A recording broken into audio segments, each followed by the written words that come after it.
누구에게도 얘기할 수 없는 감옥 같은 문제가 있다면 부르짖고 기도할 때 에레미야에게 크고 은밀한 일을 보여주시겠다고 약속했던 것처럼 여러분들에게도 반드시 이 약속이 이루어집니다. 여러분 반갑습니다. 기도 시리즈 제5강 너는 내게 부르짖으라 크고 은밀한 일을 내게 보이리라. 이러한 제목을 가지고 저와 함께 은혜를 받는 시간을 갖기로 하겠습니다. 오늘 예레미야 33장 2절 3절 말씀입니다. 우리 3절의 말씀을 함께 합독하겠습니다. 너는 내게 부르짖으라 내가 내게 응답하겠고 내가 알지 못하는 크고 은밀한 일을 내게 보이리라. 예레미야는 지금 감옥에 갇혀 있어요. 그리고 예레미야는 눈물의 선지자라고 얘기했어요. 그런데도 감옥에 있을지라도 하나님께서는 예레미야에게 너는 내게 부르짖으라. 지금 우리가 갇혀 있는 문제가 무엇일까요? 우리가 감옥 속에 갇혀 있는 그 문제가 우리에게는 무엇일까요? 그래도 하나님께서는 너희가 감옥 속에 있을지라도 갇혀 있을지라도 너는 내게 부르짖으라. 하나님께 부르짖고 기도하라는 거예요.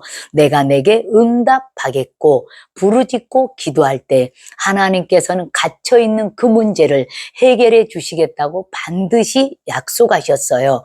내가 알지 못하는 크고 은밀한 일을 내게 보이리라. 우리는 상상할 수도 없는 그리고 크고 은밀한 일 하나님께서는 우리에게 꿈과 비전을 주시겠다고 약속하셨어요.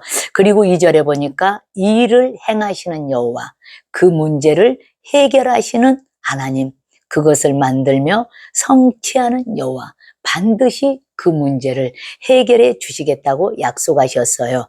그의 이름을 여호와라 하는 이가 이와 같이 이르시도다. 너는 내게 부르짖으라. 지금 우리가 갇혀있는 문제가 있다 할지라도 내 스스로 움직일 수 없고 내 마음대로 할 수 없는 이런 어떠한 갇혀있는 문제가 있다 할지라도 하나님은 이렇게 말씀하십니다. 너는 내게 부르짖으라. 내가 내게 응답하겠고 내가 알지 못하는 크고 은밀한 일을 내게 보이리라. 우리가 상상할 수도 없는 크고 은밀한 일 하나님께서는 그 꿈과 비전을 여러분에게 반드시 보여주시겠다고 약속하셨습니다. 그래서 여러분들이 지금 당장 힘들고 어렵고 갇혀있는 문제가 있다 할지라도 주님 앞에 나와서 여러분들이 부르짖고 기도할 때 하나님이 주시겠다고 약속하셨어요. 발만 동동 구르고 여기저기 사람에게 구하고 찾아다니고 이것이 아니라 정말 조용히 주님 앞에 나와서 애통하는 마음으로 부르짖고 기도할 때 지금 여러분에게 갇혀있는 그 문제를 반드시 해결해 주시겠다고 약속하셨고 해결해 주실 뿐만 아니라 여러분들이 상상할 수 없는 크고 은밀한 일을 보여주시겠다고 약속하셨어요. 자, 오늘 제가 우리 교회에서 되어진 간증을 잠깐 하겠습니다. 우리 교회에 어떤 남자 성도님이 오셨어요. 그런데 이 성도님은 사업을 해서 쫄딱 망했어요. 그리고 거기다가 엎친 데 덮친 격으로 가장 친한 친구에게 사기까지 당했어요. 그런데 아직 미혼이었어요. 나이는 41살이었어요. 그리고 오고 갈 데가 없고 고시원에도 들어갈 수 없었어요. 그래서 누나 하나가 있었어요. 그 누나는 우리 교회를 다녔었고요. 그런데 그 누나에게도 3명이 사는데 방은 2개밖에 없어요. 그런데 갈 수 있는 곳이라고는 누나 집밖에 없었어요. 그래서 누나가 이렇게 조건을 걸었어요. 우리 교회를 다니면 너는 우리 집에 들어올 수 있고 이런 조건을 걸었어요. 그래서 그 동생은 교회를 다니겠다고 약속을 했어요. 그래서 정말 예수님이 좋아서 교회를 가고 싶어서 온 것이 아니라 어쩔 수 없이 교회를 끌려왔던 거예요.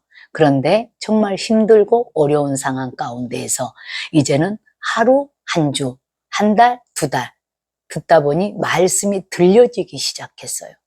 그리고 믿어지기 시작했어요.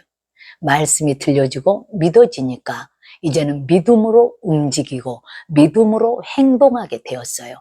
그리고 이제는 말씀이 들어가니까 기도가 하고 싶어진 거예요.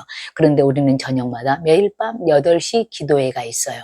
그런데 평택에서 일을 했어요. 직장은 평택이었고 1시간 반 정도 달려와야 돼요. 차로요. 그런데 8시에 기도 참석하기 위해서 어떤 때는 차가 너무 밀릴 때가 있잖아요. 그러면 가속을 해서라도 그 기도에 참석하고 싶어서 그렇게 빨리 달려오곤 했어요. 그리고 울면서 하나님 앞에 부르짖고 회개하고 통곡하면서 지난날의 잘못을 회개하면서 하나님 용서해달라고 그렇게 부르짖고 기도했어요. 그러면서 점점 얼굴은 더 환해져 갔고요. 그리고 이제는 이분에게는 꿈과 소망이 생긴 거예요. 그리고 할 수 있다라는 믿음이 생긴 거예요. 정말 좌절의 밑바닥에서 이제는 그 어둠이 사라지고 빛으로 다가오기 시작한 거예요.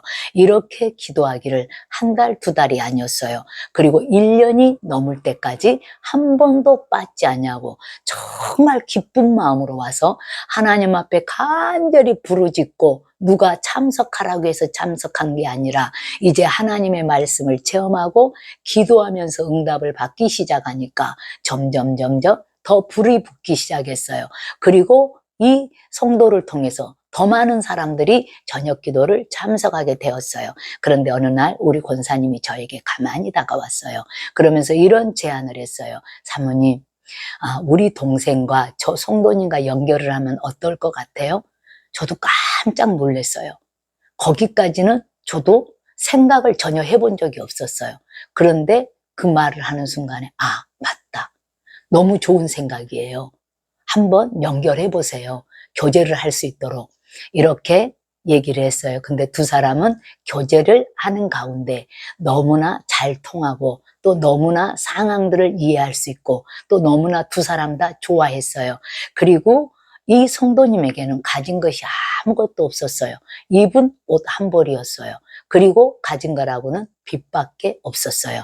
근데 우리가 사람으로 생각할 때는 도저히 될 수가 없었어요.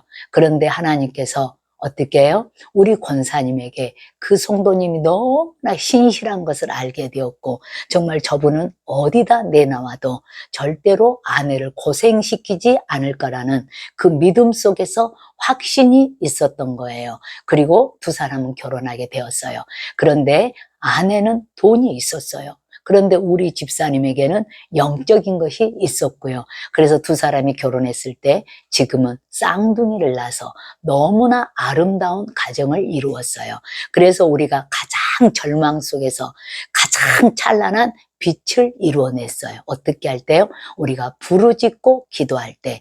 지금 여러분들도 이 방송을 보고 있다면 이거는 실제 상황이고 우리가 이렇게 체험이 되어지고 나면 절대로 그분의 신앙은 능력 있는 신앙으로 변화될 수밖에 없어요. 지금 이 방송을 보고 있는 여러분들에게도 이런 갇혀있는 문제가 있다면 누구에게도 얘기할 수 없는 감옥 같은 문제가 있다면 이렇게 부르짖고 기도할 때 하나님께서 에레미야에게 응답하시고 크고 은밀한 일을 보여주시겠다고 약속했던 것처럼 여러분들에게도 반드시 이 약속이 이루어집니다. 우리 귀한 성도님의 능력처럼 그 기적이 일어납니다. 그래서 지금 문제가 있다면, 지금 힘들다면 여러분 교회 나와서 부르짖고 기도하십시오. 그러면 위기는 축복으로 변화가 됩니다. 반드시 지금 그 위기는 여러분에게 좋은 간증거리를 만들어주시는 기회라고 생각하면 됩니다. 여러분들이 믿음대로 기적이 심어져서 믿음대로 좋은 일들이 일어날 줄 믿습니다. 예수의 이름으로 소원합니다.